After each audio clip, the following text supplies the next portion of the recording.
Okay, this is a walkthrough of lesson 7 of Math Models, um, Unit 3. The lesson's entitled Quadratic Equations. And so if you're working on this, they packed a lot into this single lesson. I would say in Algebra 1, this takes about 4 lessons to cover all the material that's in this one lesson. So they do give you a walkthrough for how to use this Casio calculator, but I'm going to show you how to do a lot of this using another calculator application that is on the web. So the first place you're going to go is you're going to go to Desmos.com. I'm actually going to show you how it looks like when you go straight there. So when you go to Desmos, you're going to see this screen. There is a basic calculator down here at the bottom that you can use, but we're going to go to the graphing calculator. We're going to click Start Graphing. It's going to load this screen. Over here is where you're going to be typing your equations that you're going to be graphing or other things that you're going to be calculating, and then you'll see the information of the graph over here. So we'll start with the first group of questions. So I think the first few questions are all about finding the solutions. So remember that when you're talking about finding the solutions of a quadratic, and we'll go ahead and use this as an example. When we talk about solutions, x squared plus 7x plus 6, you see already it's graphed. It's graphing this equation right here.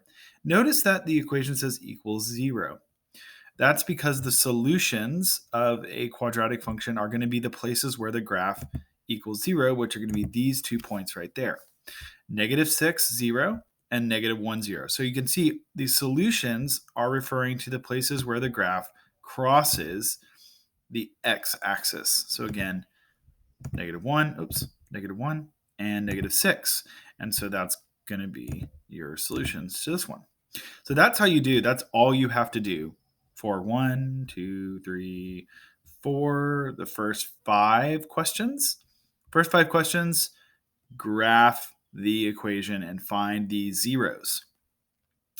Okay, so then we're going to be looking at this question about the discriminant. Okay, so the discriminant is this equation. They introduce it up above, and we'll go up there and look at it. And it's a way of determining quickly, without doing a long process, how many solutions there are in an equation. So let's go up and find it where they talk about it. I don't even know. Here we go. The discriminant is this: b squared minus 4ac. So we're going to go, let's go down here again. So b squared minus 4ac is the discriminant. So we're going to go to Desmos, and we're going to clear out this, and we're going to actually type b squared, there it is, minus 4ac. And I just want you to know, to type squared, I did shift 6 because that's where there's a little caret. So you're going to be typing it in this way: b caret 2 on your keyboard, and then minus 4ac, and so on. So just be aware that you're going to have to use that button to make the exponent here on the b. So then you'll notice it asks this question: add slider BAC, and we're going to click all. So what it's going to do now is it's going to go ahead and put B, A, and C, and we can change what B, A, and C is. And if I change B, you can see that it's also changing. If I change B to 7, the answer to b squared minus 4ac changes.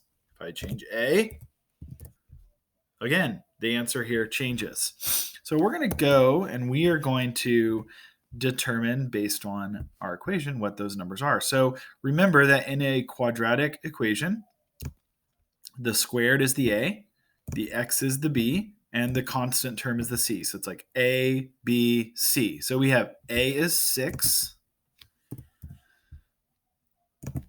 b is also 6, and I messed that up, as you can see. I think I'm going to move this. So let's see if I can move this. I don't actually know if I can. Yeah, I can. A is 6, b is 6, c is minus 36. So then the minus, or the negative sign, is with this number. So if this was minus 6, for instance, minus 6x, I would put a minus 6 if it was, whatever. So the sign that comes before goes with that number. So we need to put negative 36. If I can get it to go. Negative 36. There it goes. Okay. So my answer for my b squared minus 4ac, my discriminant, is, I'm going to actually call this graph.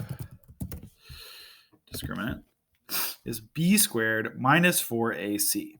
So 900 is the answer I got. So we're going to go see, and hopefully that answers here. Yes, it is 900.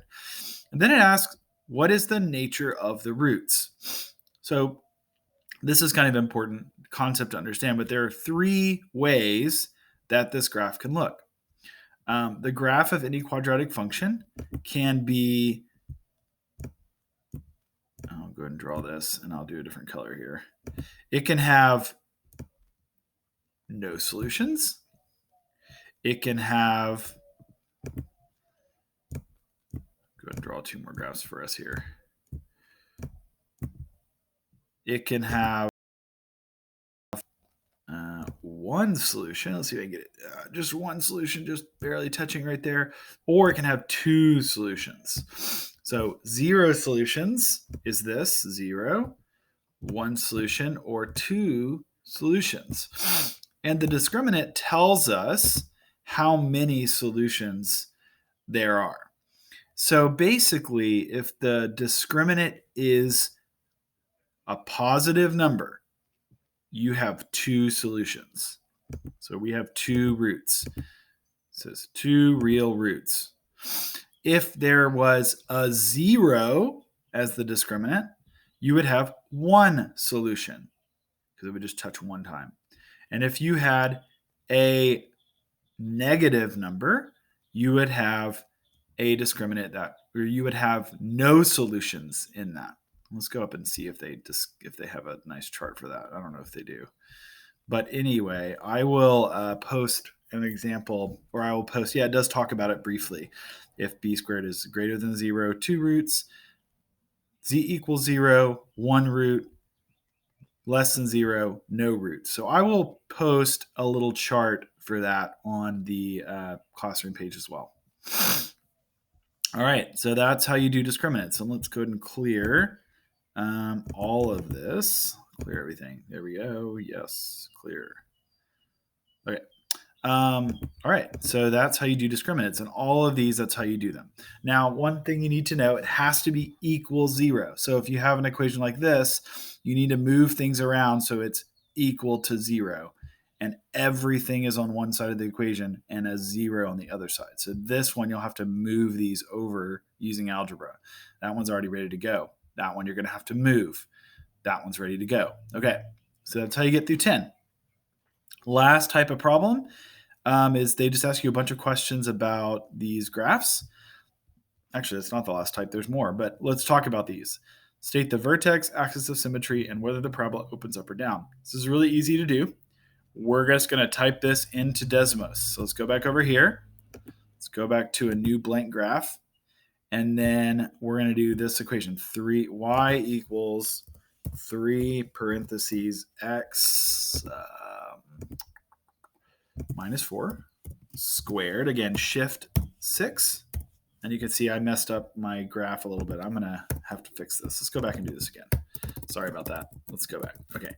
Y equals 3 parentheses x minus 4 close parentheses squared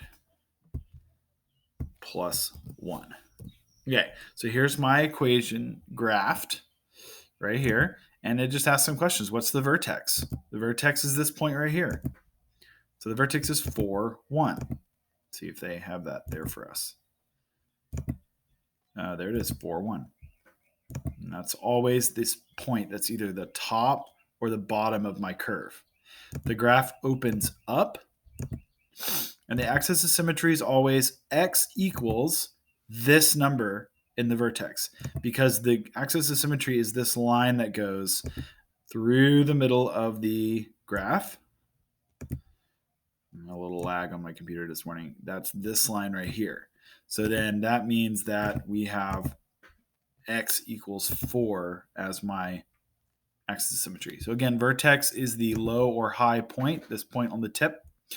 The axis of symmetry is the x value of that, and then you just look at it to decide if it opens up or down. So that's 11, 12, 13. That's all the same type of problem. You just type the equation in as it is written, and you'll get the information you need. Down here, this stuff is pretty straightforward. You just need to have some basic understanding. But in this first one, you just need to make sure that 35 and 10 are in the right place. So 10 is the velocity. So that's like kind of like the slope. That's why 10 goes with the x.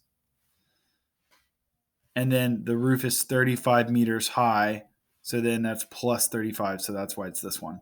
That one's a little weird, but the other ones, all you have to do is plug in this number into the x here and here. And you can do it just by using a calculator. Or you can go take this equation. Let's go ahead and take it for me, clear my of all my images. Wipe screen. Okay. And then we're going to type this equation in. Y equals negative 4.9 x squared. Y equals negative 4.9 x squared plus 7x plus 18. Oh gosh. Okay. So it's pretty crazy on the screen here, but here we are.